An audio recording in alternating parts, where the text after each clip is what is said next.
discipline is one of the key components to living a rich life. So with that being said, it brings me to the title of this video: why living a rich life comes before being rich. So it wasn't too long ago in which I was reading a chapter out of one of the wisdom books that I have by Jim Stovall called Wisdom for Winners. But he has a chapter in that book in which he calls Keeping Up with the Joneses. Now we understand that term to mean people who are trying to keep up with the masses to look the part of being rich, being affluent, being well off. Now the point that he made in this specific chapter is that this mindset leads you to a life of being a consumer. It leads you to a life of overconsumption, matter of fact.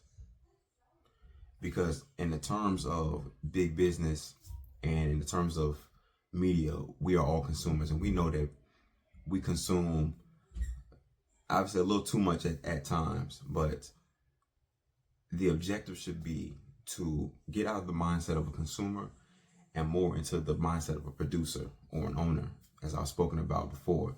So think about that concept of keeping up with the Joneses.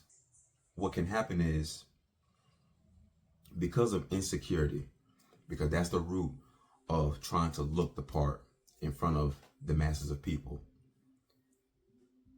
what happens is you become controlled by media to consume things that you may not even really want, but they have convinced you that you want these things, or that you should want these things, or that you should consume these things. Now we see this with fast food, we see this with holidays, we see this with different things in the commercials that lead us, even if you think about cigarettes as well. People know the effects of consumption of fast food, not spending their money wisely, and also smoking cigarettes. But it never matters. But it really never matters because of great marketing. So if you're somebody who keeps up with the Joneses, or you know somebody that keeps up with the Joneses, they most likely have been a quote unquote victim. Obviously not truly a victim, but a quote unquote victim of great marketing and big business, convincing them that this is the mindset they should keep. But what you don't realize, if you're one of those people, is you're not helping yourself, you're hurting yourself for the sake of big business, for the sake of these corporations. So you have to take this into account. When it comes to living a rich life, we have to make sure that we're reflecting to remove those deep insecurities about ourselves that hold us back. These deep insecurities lead us to constant comparison. We always perceive somebody else's reality being better than ours. But all in all, we have exactly what we need right now to, at the very least, maintain. Well, we don't look to maintain, we look to elevate. So we use the resources that we have now in order to build, And that's what our minds have to be focused on, instead of what does this other person have that we don't have, instead of being envious of the next person's situation. We have to look within and understand what makes us great and let our light shine, because ultimately insecurities are a part of being human, right? We understand that, there's different things about maybe our face, our body, or whatever that may lead us to be somewhat self-conscious, but we're not going to let these things hold us back though. So we have to remain on the path of becoming better versions of ourselves. And this is one of the key components to living a rich life. Obviously, you have discipline, like I mentioned at the beginning of the video, but also you have the ability to stay on the path of getting better. Just keep getting better. Because from my own personal experience, I may have things that I was insecure about and self-conscious of, but because I was always working, I was always working out, I was always reading, I was always learning, a lot of these things became drowned out with the new information and new knowledge that I was gaining day by day. Don't become a person who masks their shortcomings with a false image. We see this all the time on social media. Obviously, social media is where people go to cap, right? That's where they go to flaunt a certain lifestyle, certain level of confidence that they really do not have, or with money they really don't have. So people really are comical, and you have to be able to spot these things so that you can tell the real from the fake. You honestly have to be skilled at that. That's another skill. That's another skill that you learn on the journey to living a rich life, is how to spot somebody who is portraying the fake and somebody who has that texture of a real person who's looking to build something bigger than themselves.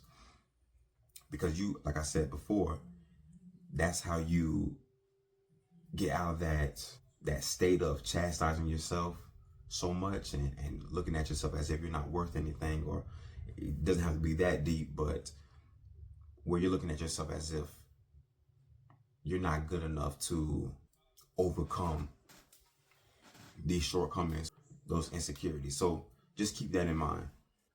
At the end of the day, most people really don't care about the trip you're going on, the amount of money you have, your wife or your husband that you have, whatever most people post on Instagram or social media in general. Nobody actually cares. But people that post those pictures, they view other people's lives as being better than theirs. So if they can project a certain image for other people to view their lives in the same way, that's what they're going to do. Like I said, it's deep insecurity. It's not just insecurity, on a surface level. It's deep insecurity that goes beyond just, looking in the mirror and seeing acne or whatever. Like it's something a little deeper than that a lot of people are dealing with on a daily basis. But we can always keep it in our mind the song, Mind Yours by J. Cole, where he says, there's no such thing as a life that's better than yours. We have to remember that because it keeps us in a state of counting our own blessings, not somebody else's. So I say that to say this, and always remember this word, gratitude. Gratitude is the key to living a rich life before becoming rich. If you cannot be grateful for what you have now, it's going to be harder and harder as time goes on for you to be grateful for the things you do accumulate whenever you accomplish those goals that you set out to accomplish. Being grateful is like a skill. You have to constantly be focused on it to grow into a grateful person. You can't just tell yourself one day, like, I'm gonna be more grateful. And that's a start. But like with any skill or with any habit that you're trying to grow, it takes a repeated effort. So, like I said, you can't live in a state of dissatisfaction now where you are, even if you perceive your situation to be incredibly bad. You can't be in a state of discontentment now and then expect whenever you have more to be content, because obviously you're always going to find a problem. You're always going to nitpick to where you find a problem. And it's because you most likely have an over negative mindset. So one thing if you're being realistic, but if you're being pessimistic, that's a whole nother issue. So let's just normalize in our own lives counting our blessings. We have to count our blessings because, like I said before, most likely we have all that we need. We have more than enough.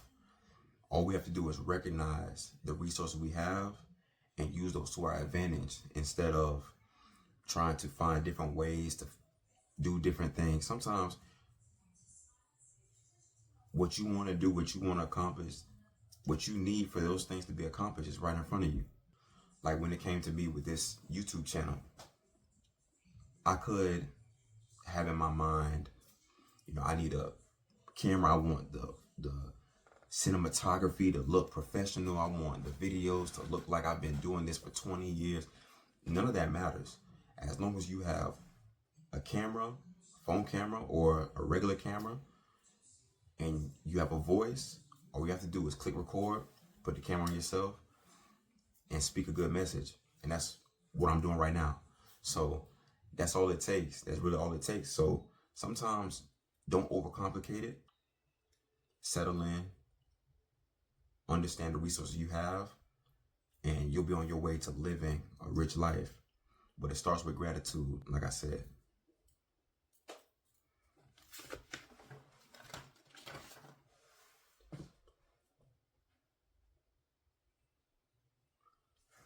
So all in all, discipline, the ability to reflect and get over a lot of the insecurities that's holding you back internally, and also gratitude are, to me, the three components of living a rich life before being rich. I'm not rich right now, so the best thing I could do is live a rich life, and that's going to come from me counting my blessings. Because we've all had fantasies and imaginations of new experiences, new vacations, good people around us, and all of that is fine. We know we all want to experience that, but do you really understand how great your life is now? Because once you understand that, that will be the foundation of living a rich life. Aside from money, aside from the the fake Instagram post or whatever, you will know that you have the life that you're supposed to have. There's nobody that's supposed to be living your life, and you're not supposed to be living somebody else's. So it doesn't make any sense to be jealous, to be envious at somebody who may look like, that's the key words, look like they're living a better life than you. There's no such thing as a life that's better than yours. Remember that. I hope that this message was clear. I hope that you got what you want to get out of it. I thank you for all the support. Continue subscribing, continue commenting, all the above. Remember, win at all costs. No excuses, win at all costs. And I'm out.